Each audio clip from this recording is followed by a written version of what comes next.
Let's talk jump packs, angry dreadnoughts, and forlorn heroes, with an overview of the strongest and weakest units available to the Blood Angels.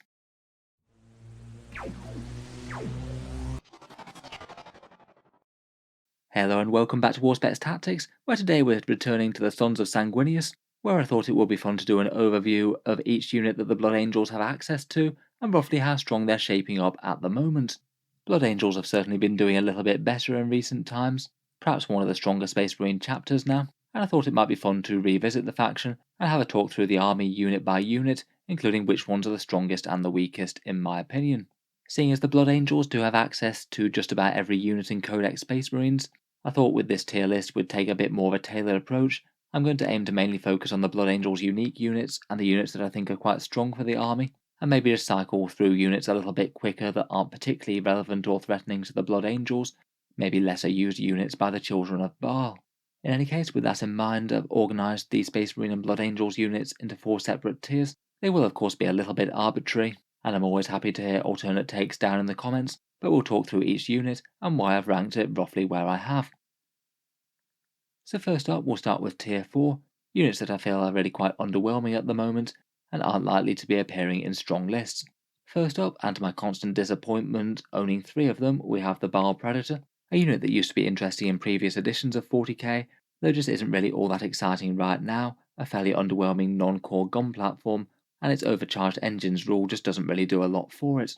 On the turret, you've either got the Flamestorm Cannon for d6 hits at strength 6 and damage 2, or the Twin Assault Cannon for an extra 10 points, and then heavy flamers or heavy bolters on the sponsons. The damage output just isn't really all that great, and won't be getting any rerolls or anything, seeing as it's not core. And it's a bit of a shame that the overcharged engines rule only applies when you're advancing, as that means that you give up shooting and basically make your tank useless for a turn. It could really do with a rules rewrite, or just something to make it a bit more unique. At the moment, sadly, the Blood Angels unique Predator just isn't really all that good. The other Blood Angels unit that are ranked this low are Tycho and Tycho the Lost, the 2 versions of the Blood Angels captain who fell to the Death Company, and I think he's very rarely going to be the favoured pick compared with all the other special characters. He gives captain rerolls, has a fun melter gun and some artificer armour, but only having a damage 1 AP3 combat weapon in the Blood Angels army list is kind of underwhelming. In general, compared with most of the other special or generic characters, he's not going to hit as hard and is going to move slower. If he provided some interesting buffs, then that'd be okay, but he really doesn't. I guess he's a little bit more threatening against orcs, getting more damage, I suppose. Otherwise, for the more generic choices that are ranked down in Tier 4, we've got Predator tanks, the Hunter and the Stalker, the Fire Strike Servo Turret, the Hammerfall Bunker, Repulsors, and the Thunderfire Cannon. At the moment, all of these are pretty niche picks in Space Marines in general. Most armies will be choosing to pass them up, and Blood Angels will in particular, seeing as they don't really have much synergy with shooting things. They're all about getting things into combat, so any shooting units that you are taking have to be super efficient just on their raw datasheets. Maybe out of these the Repulsor or Repulsor Executioner might be a bit more interesting, could perhaps deliver some Death Company Intercessors or Blade Guard or something, though in general I still think you're probably going to be better off foot slogging more of them. Moving on to Tier 3, these are units that I'd consider maybe not quite as bad, a bit more usable, but usually going to be a bit more on the niche side within Blood Angels lists. The only unit that was unique to Blood Angels that I've ranked here are the Furioso and the Death Company Dreadnought, both of which I think are usable. Particularly the Death Company Dreadnought is really quite decent in terms of raw damage that you get out of the thing. 7 attacks on the charge with those claws or talons, and also getting a 6+ feel no pain means that that's fairly good stats for the cost. The Furioso loses a little bit of that melee might, but can trade it for a frag cannon, so at least it trades it out for a decent amount of anti-infantry shooting. I'd say that both of them are okay countercharge units, but I think they're always going to be just a bit limited with their 6-inch move.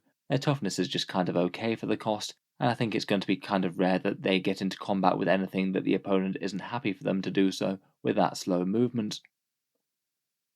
For other more generic Space Marine picks, I've ranked the Ancients here. In general, they tend to be better with shooting armies, though I guess perhaps the Blade Guard one could be okay if you are supporting Blade Guard veterans. I'd argue that the unique Blood Angel Sanguinary Ancient is better, and we'll get onto him later.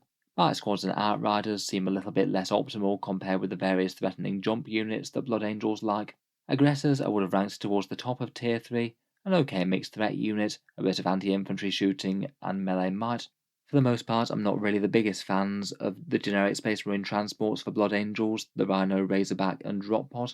They could be good if you want to deliver foot death company, but I think that zooming them through the sky on jump packs is often the best way to go. I guess the Drop Pod does give you a bit of Alpha Strike potential, with things like Devastators, which again we'll mention later.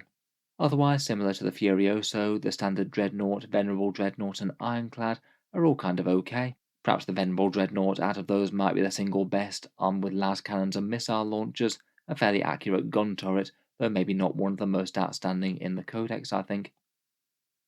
Moving on, I feel that the standard Tactical Marines are a fair bit behind the Primaris troops for competition. Being only a few points less than the Primaris versions that get an extra attack really is quite a big disadvantage. Blood Angels troops can be genuinely threatening with +1 to wound and their assault doctrine, and it seems a shame only to have the one attack base on the Tactical Marines. Stern Guard and Veteran Intercessors are generally slightly more shooty versions of elites. They've got massively stiff competition from all the various fighty elites that you have, plus things like Death Company Intercessors, which can do a similar role and be tougher and fightier. Reavers and Scouts are perhaps in a similar position to that as well, okay against infantry, but I feel that both of them are usually going to be outcompeted by the Phobos troops, particularly in Cursors. Suppressors and Hellblasters are some okay core fire support. Maybe Hellblasters I think are more interesting at the moment with high AP dealing with Armour of Contempt and things. If you want some armour, then Gladiator tanks and the Vindicator I think are both okay in the damage and defense department. I think having one as a bit of a distraction unit that could cause some major damage isn't the worst, but again Blood Angels don't have the best synergy with gun tanks. Land Raiders, I guess, could potentially deliver some sort of scary melee threat into the centre of the board. Again, I'd be wondering whether or not it's really worth it compared with buying more jump troops, though. The Space Marine flyers, including the iconic Storm Raven, I think just pay a fair few too many points for how manoeuvrable and tough they are. They can get their guns where they need to be, but they're often just going to get shot down in short order after that, and they cost too many points for that. I think you do get some style points if you are running Storm Ravens for Blood Angels, though. They are a fairly iconic unit. Devastator Centurions are at least I guess fairly tanky with Armour of Contempt and maybe light cover. I guess Sanguinary Priest could opportunistically resurrect them. And the Invictus Tactical Warsuit is one that I could have happily ranked tier 2 as well. A fairly threatening forward unit with some okay firepower. Just tends to be very swingy as to whether or not you go first or not. If you go second, it's often just going to get deleted for no real good effect. Moving on, we come to tier 2. Now we're getting to some units that I really think are quite strong.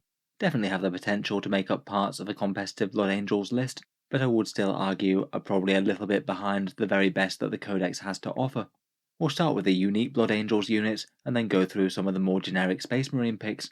First up, we've got the Librarian Dreadnought, really quite an interesting one, being a unique HQ choice Dreadnought that also casts psychic powers. It's at least a moderately scary threat that you can have hiding in your ranks behind some tough units, and I think that the single best thing about it is that you can cast Wings of Sanguinius for a crazy long move distance, and potentially charge something that should have been far out of reach.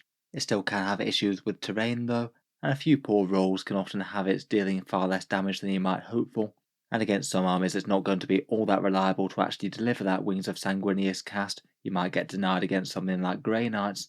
I feel like on paper it should be very threatening, but maybe just doesn't quite live up to the wrecking ball that in theory it could be.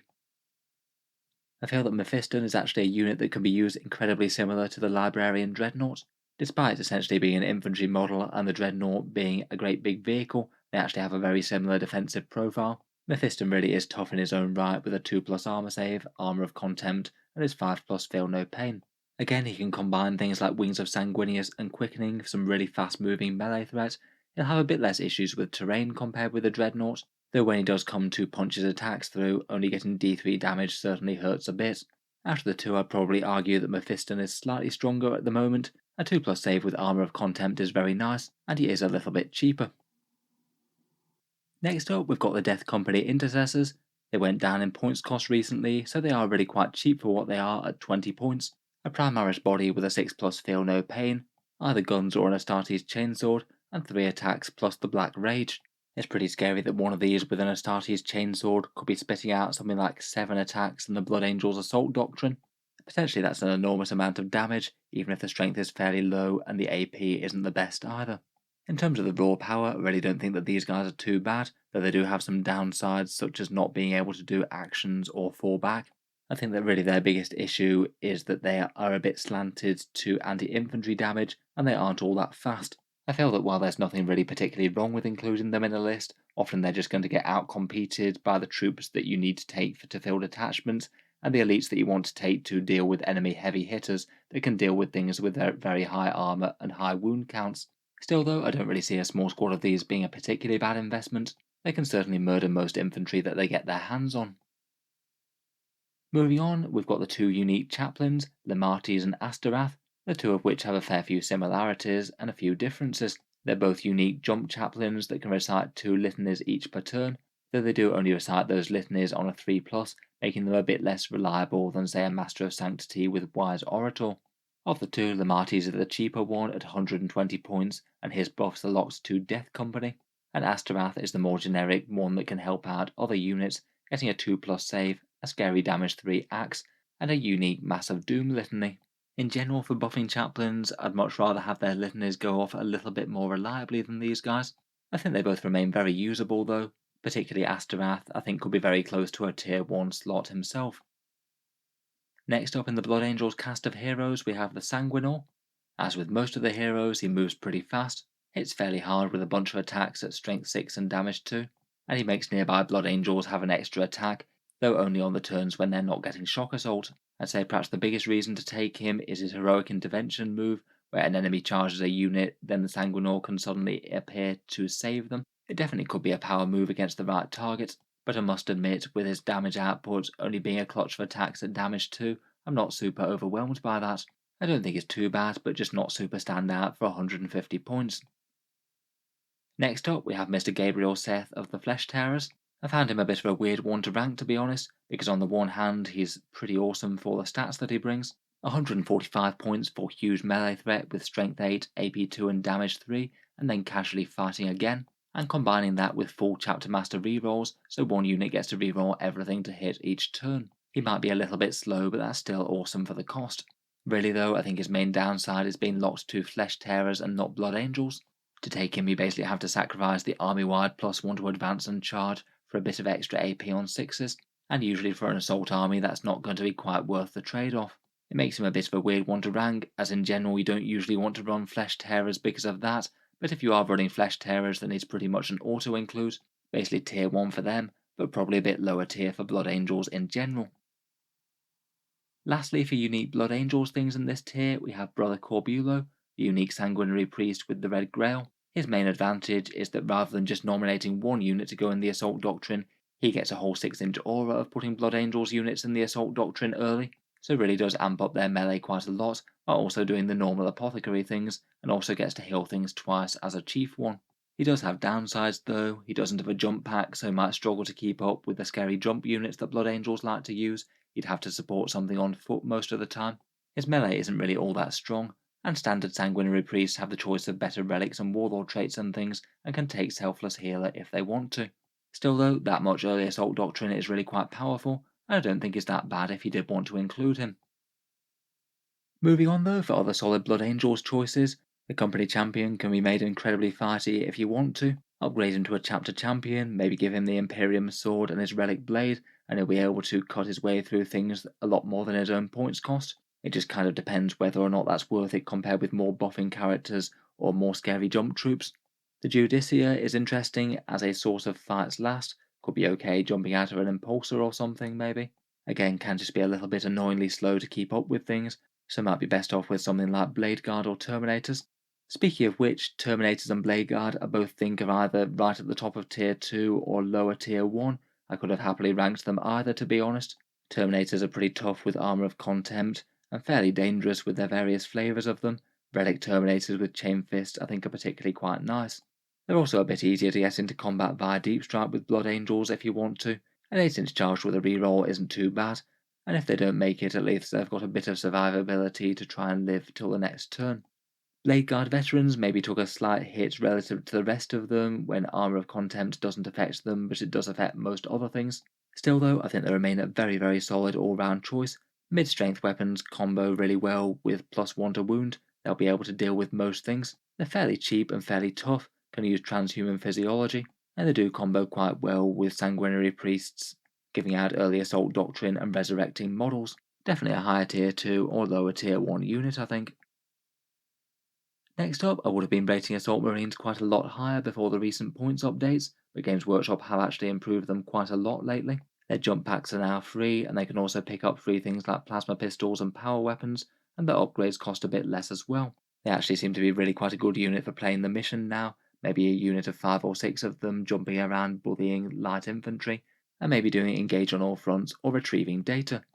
The Whirlwind's a kind of interesting unit to rate as well. Pretty dreadful in terms of its damage output, particularly since Barrage got nerfed, but in Blood Angels it's a guaranteed way to make one enemy unit fight last each turn, and given that Blood Angels units are often really hard hitting but somewhat fragile, that could potentially be the difference between losing half a squad of Sanguinary Guard or keeping them alive. I feel like it's always a bit of a painful choice to commit to list building wise, but certainly can be usable just to hand out fights last to one enemy unit each turn. Devastators are a fairly decent generic Space Marine fire support unit. Jumping out of a drop pod, they're not too bad. A bunch of grav cannons and multi-melters can do a decent amount of damage. And land speeders, invader ATVs, and land speeder storms. They're all fairly fast moving and at least somewhat tanky units that are quite good for throwing and trading onto objectives. The land speeders and the ATVs can also put out a couple of decent anti-tank shots as well, which doesn't hurt as they're winging around. Next up, we've got a few HQ choices. Tech Marines, Librarians, and Lieutenants are all thinking maybe just a little bit further down the pecking order compared with most HQs. Blood Angels often don't tend to be massively big on vehicles, though if you're using Redemptor Dreadnoughts or something, Tech Marines maybe aren't the worst. I think that Librarians are usable, but I'm not over enthused by the Sanguinary discipline. Exploding Sixes for Unleash Rage isn't all that bad to be fair, though I feel that most of the rest of them are okay but not particularly outstanding. Finally, for lieutenants, I think for the vast majority of them, you're usually going to be better off with a fighty captain. Maybe the most interesting one might be the Indomitus pattern lieutenant, the one with the Storm Shield and Mastercrafted Power Sword, who's fairly good in a scrap and fairly tough.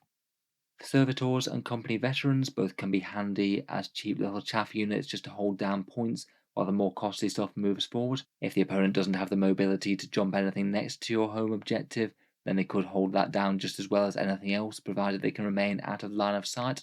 Inceptors I would rate probably towards the lower end of tier 2, but I think they're a bit more interesting in Blood Angels due to their +1 to hit stratagem when they come in from reserve. They can be putting out a decent amount of bolter or plasma fire, particularly with some rerolls thrown in. And finally for their Impulsor, I probably would again rate them towards the bottom of tier 2. I think there's plenty of interesting units that could use them being casted around in one of those though. Perhaps Blade Guard veterans, Death Company intercessors, or Judiciars, they could all be interesting to put in there. Still though, I probably wouldn't use many of them, as they are a bit pricey. Moving on though, let's get to some of the very scariest options in the Codex. In Tier 1 I've chosen to rank some of the units that I think are going to be very common picks in most Blood Angels armies, and are kind of hard to go too far wrong with.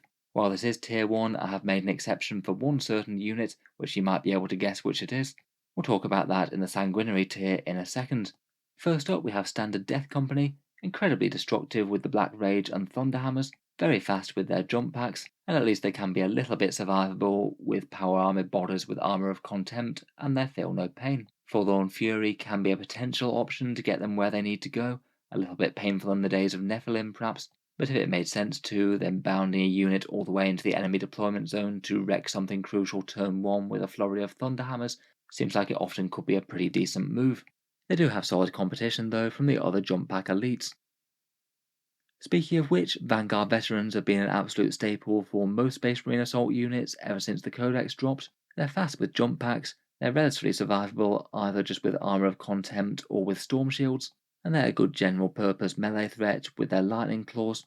Both re-rolling wounds and +1 to wound means that they're going to stack a flurry of attacks on anything that they touch. For dealing with harder targets, you could think about adding in a Relic Blade or Thunderhammers, and they're a very solid and usable unit with Blood Angels with their jump pack synergies, though perhaps their biggest weakness is that they're competing with Sanguinary Guard for the elite slots. Next up we come to the Assault Centurions, which I think certainly are very powerful, though I probably would still rank them towards the lower end of tier 1. With Armour of Contempt, these guys got a lot more durable, particularly when they're in light cover. Opponents will need some seriously high AP to be able to shift these things, and even then they have good synergy with things like Sanguinary Priests, healing wounds on them, giving them a Feel No Pain, and potentially resurrecting them from the dead with Selfless Healer or a command point. They can pack a massive amount of anti-infantry shooting up close too, and just about anything that they catch they'll put some extreme hurt on, even more so when they get into the assault doctrine. Next up, we've got the vast majority of the Primaris troops, intercessors and assault intercessors, infiltrators and incursors. I do realise that now I've got here, I have managed to omit heavy intercessors. I'd probably rank them somewhere down with tactical marines for Blood Angels, to be honest. They're a lot more suited to sitting back and shooting, and I think for Blood Angels the slant towards a bit better melee that these guys bring is going to be better than that. Generally, it seems that the majority of Blood Angels competitive lists tend to take a mix of the two of these, maybe one or two units of intercessors and assault intercessors, and one or two infiltrators or incursors paying the premium for the forward deployments. I think both flavours of intercessor are very usable. It depends on whether or not you want something like an auto bolt rifle for a bit of anti-infantry shooting, or you just want to double down on melee with the extra attack from that chainsword. I think both approaches are fine, to be honest. Even just regular assault intercessors can be very scary in Blood Angels, and the standard one's shooting is great and will still be able to bully light infantry very nicely. Out of the Phobos troops, they're pretty nice for securing objectives and things early in the game, plus a charge from either of them can be very threatening as well. Out of the two, I do prefer the Incursors for Blood Angels, to be honest. You don't get the bigger bubble of deep strike screening, but getting the extra AP-1 in melee is very nice. Next up, I've chosen to rank a clutch of the stronger Space Marine firepower units here. I fully admit that firepower isn't exactly the main focus of Blood Angels lists. Their chapter tactic and basically all of their synergies help out with combat, but I still don't think it's really a wrong choice to put in a few of the more powerful gunline units into the army, just so you've got something that can reach out and touch enemy things that need to die very early. The ones that I've chosen to rank here are Eradicators, Redemptor Dreadnoughts, Attack Bikes, and Eliminators, all of which have good threats in their own right. The Eradicators are pretty much the most efficient anti-tank unit in the Space Marine Codex. A unit of them hiding in strategic reserve isn't too bad, plus you can often surprise people with an 8-inch charge as well, as they will still beat up light infantry pretty efficiently with +1 to wound. Redemptor Dreadnoughts are just all-round good gun turrets, with the added benefit of massive D3+3 damage if they do get in combat with something like a vehicle. Attack bikes aren't quite as tanky or quite as efficient in the anti-tank department as Eradicators, but much faster and able to deliver that firepower nicely. Can be another solid choice for jumping out to midfield objectives and sacrificing themselves as well. And Eliminators are just pretty much all-round great now. A cheap 75-point screening unit that can fire out very decent anti-tank shots with those las fusils. They're hard to shift in cover with their camo cloaks, and you could maybe take the carbine for some movement shenanigans, popping out, shooting and hiding again, or just moving extra fast. Next up, we've got the Sanguinary Priest, perhaps one of the best buffing pieces of the HQ section. Essentially, the Blood Angel Sanguinary Priests are apothecaries that can take a jump pack and can also put a core unit in the assault doctrine each turn for extra AP and +1 attack because they're Blood Angels. It's seriously strong stuff between regenerating models and being able to do it wherever they need to with the jump pack. And because they can put that buff on in the command phase, it means that you could have a unit of, say, Sanguinary Guard get an extra attack and extra AP, and then go bounding off to meet the enemy. Otherwise, I think it's a pretty decent choice for support relics or warlord traits, such as Rites of War for Obsec, and if you did want him to be able to lend a hand in combat as well, then giving him the Teeth of Terror could make him into a genuinely very threatening melee character in his own right as well. Just pretty fragile if the opponent's going to try and hit him back. Captains, Chapter Masters, and Chaplains next. First up, we have Commander Dante himself. He does seem to be really quite a common pick in Strong Blood Angels lists these days, bringing really quite a lot of good stuff for his points cost. Justin himself as a fighty character I think is okay. He does get a 2+ save, good melee with a damage 2 axe, a jump pack and a long range inferno pistol, but I think it's really that plus his support abilities that actually make him quite good. He gives you a command point for his inclusion, which is quite nice in Nephilim, a free epic deed stratagem once per game, and the big chapter master rerolls where you can make one unit reroll everything. Excellent to throw on ranged units as you move up, or dial up an assault unit before it goes charging off to attack the enemy. Otherwise, I think that captains can be a pretty reasonable alternative to him, and you could upgrade them to chapter masters if you wanted as well. That way you've got the choice of some different relics and warlord traits. Again, things like Teeth of Terror, and perhaps the Gift of Foresight can be quite fun, as could Rites of War for Obsec. Potentially they could get you a few rerolls at far cheaper than Dante, and can still be very fast either with a bike or a jump pack. Chaplains I think are also very decent support pieces for Blood Angels units. I'd be most tempted by either a Primaris Biker Chaplain or a Jump Pack Chaplain. They've got multiple nice litanies to either deliver or make assault troops a lot more scary. I guess you would have to weigh up against things like Asterath though, litanies that aren't quite as reliable, but he does bring a bunch of other benefits. Finally, we have the Sanguinary Ancient. I say that he isn't a particularly exciting character in terms of his damage and defense for the points. I guess he does get a damage 2 on Carmen's sword, but his buffing abilities are quite nice. He gives a unit +1 to hit in the command phase, again which means that they can go moving away from him if they need to. He has the option of getting units to attack in death or maybe shoot in death if possible. And perhaps most importantly of all, he can grant a +2-inch move to nearby jump back units with one of his relics. Having jump back units that move 14 inches per turn, plus the Blood Angels +1 to charge, means they'll often be getting charges at 22 inches on average, and potentially more. Like the Sanguinary Priest, he can also be a good target for things like Obsec from Rites of War, and potentially as a fairly cheap character, he could be okay for that stratagem to sacrifice a character and make an enemy unit target all their attacks at him, so the rest of your squads can get by unharmed and kill the enemy threats.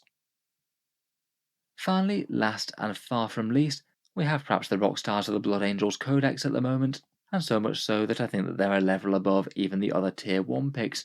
I think that Sanguinary Guard are pretty much the best unit in Codex Blood Angels right now. They were very good at 32 points, following Armour of Contempt dropping, and then they dropped the points on them to 30, which has made it to the point where most competitive Blood Angels lists will run multiple big units of these, often 3.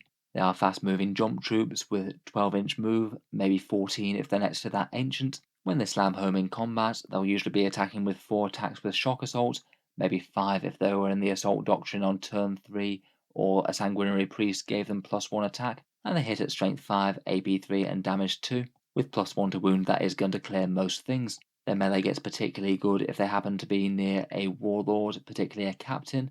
If they have a captain nearby who is the warlord, they get +1 to hit, and also reroll 1s to hit as well, so you pretty much hit with everything. There aren't a lot of units in the game that really want to be taking a charge from these guys, and that isn't even all for damage, as they can fire off a smashing of anti-infantry shots as well, plinking off a few wounds off something with their Angelus bolt guns as they close. Defense-wise, high AP things with 2 damage will clear them fairly quickly, but a 2+ save with Armour of Contempt is pretty nice. If they can manage to finish in light cover after they've done killing things, then they are going to be a real pain to shift, potentially saving things like AP3 plasma shots on a 3+ armor. They're pretty annoying to remove in melee as well, as they also have a -1 to hit from their death masks. Finally, as if that weren't enough, they do have access to one of the better Blood Angel stratagems, Unbridled Ardor. For 1 command point, that gives them a massive 6-inch heroic intervention, meaning that if your opponent can't clear them, then they're quite a big area denial threat as well, otherwise they're just going to jump up and slap you even more with those swords. It also means that if they can be somewhere near an objective when they finish killing things, it means your opponent can't just steal it away with Obsec troops and not expect to get hit even more. Overall, pretty crazily strong. I'd certainly argue they're pretty much the strongest Blood Angels unit right now, and perhaps one of the strongest Space Marine units out of any of them in general. So with the last of the Red and Golden Angels out the way, I think that just about brings us to the end of our tier ranking of Blood Angels units. As always, looking forward to hearing your thoughts and insights down in the comments below.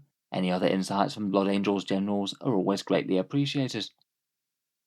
If you've enjoyed the video, feel free to subscribe to Auspex Tactics, or I'll certainly keep the regular 40k content coming. I do tend to post new videos pretty much every day, and I'm sure we'll have some more for the Sons of Sanguinius in the future. Finally, if you have been enjoying the videos on this channel, I would just like to mention that Auspex Tactics does have a Patreon page, and that's how I can afford to spend quite so much time making tier lists and things for all the races and armies in 40k. If you have been enjoying a lot, any support is massively appreciated. It is what allows me to keep these videos coming. If you are interested, channel patrons do get a fair few advantages, seeing certain videos early, regular votes to see what sort of things come next on the channel, and automatic entry into the regular prize giveaways with a chance to win some big model kits each month. If any of that sounds good to you, or you'd just like to help support, the link is down in the video description. In any case, a massive thank you for listening, and I'll hope to see you guys next time.